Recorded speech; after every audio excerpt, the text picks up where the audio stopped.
Assalamualaikum warahmatullahi wabarakatuh. Kami dari kelompok 6. Di sini kami akan membahas tentang interaksi dengan dunia perdagangan internasional.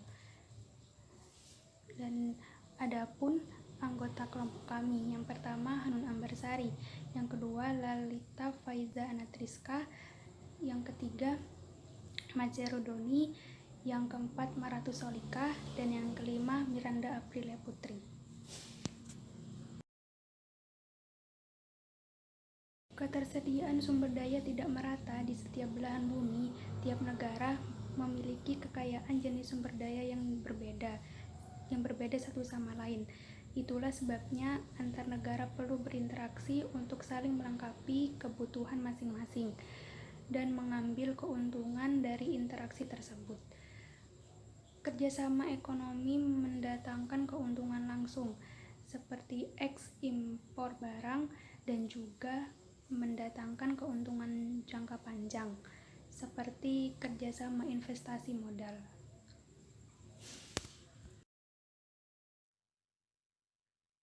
Teori klasik perdagangan internasional.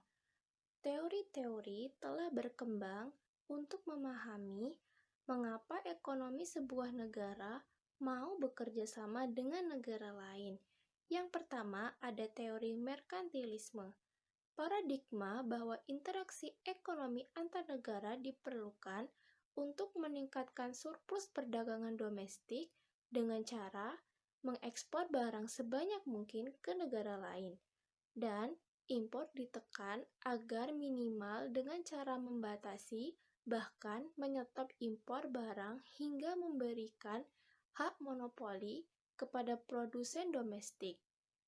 Yang kedua, ada teori absolute advantages. Teori ini membantah merkantilisme, bahwa dengan pemberian hak monopoli dan pembatasan impor dari produsen luar akan mengorbankan efisiensi dan kualitas barang.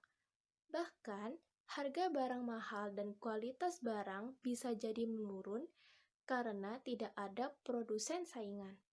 Paradigma yang diusung teori ini adalah kerjasama internasional harus dilepaskan pada mekanisme perdagangan bebas, namun tiap negara harus memiliki spesialisasi berdasarkan keunggulan absolut masing-masing negara tersebut, atau potensi unggulan yang dimiliki oleh masing-masing negara tersebut. Yang ketiga, comparative advantage. Melanjutkan teori absolute advantage bahwa kenyataannya beberapa negara memproduksi barang yang sama dan memiliki peluang yang sama untuk mengekspor. Karenanya, dalam menentukan spesialisasi diri perlu mengkomparasikan efisiensi atau biaya produksi antar negara dalam memproduksi suatu barang.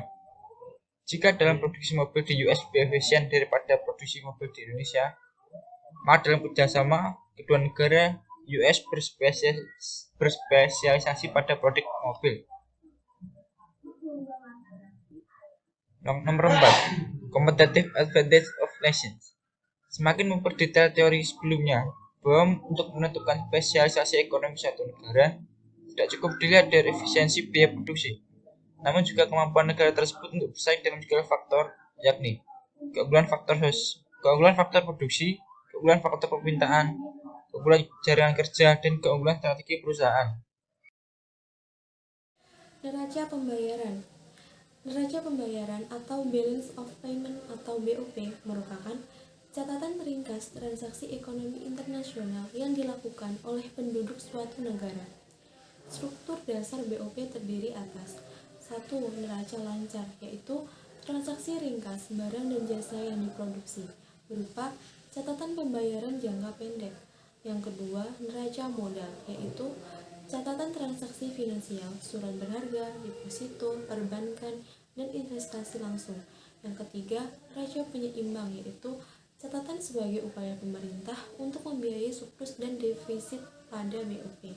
Yang keempat, selisih perhitungan, yaitu catatan transaksi yang tidak teridentifikasi atau unrecorded transaction. Pasar valuta asing dan penentuan nilai tukar mata uang. Valuta asing atau falas adalah mata uang negara lain dari suatu perekonomian. Biasanya, mata uang negara lain diperdagangkan di negara lain yang memiliki hubungan bilateral yang relatif baik dan insentif. Permintaan atau pembelian terhadap valuta asing timbul bila penduduk suatu negara membutuhkan barang dan jasa yang diproduksi oleh negara lain. Permintaan falas meningkat bila impor meningkat. Penawaran atau penjualan terhadap falas meningkat bila negara lain mengimpor barang dan jasa atau ekspor meningkat. Penentuan nilai tukar mata uang berbeda tergantung pada kebijakan pemerintah. Yang pertama, flexible exchange rate. Nilai tukar ditentukan menurut mekanisme pasar. Dan yang kedua adalah fixed exchange rate. Adalah nilai tukar ditetapkan berdasarkan keputusan pemerintah. Sewaktu-waktu pemerintah mengoreksi nilai tukar jika telah berbeda jauh dengan harga pasar. Sekian presentasi dari kelompok kami. Bila ada salah kata mohon dimaafkan. Wassalamualaikum warahmatullahi wabarakatuh.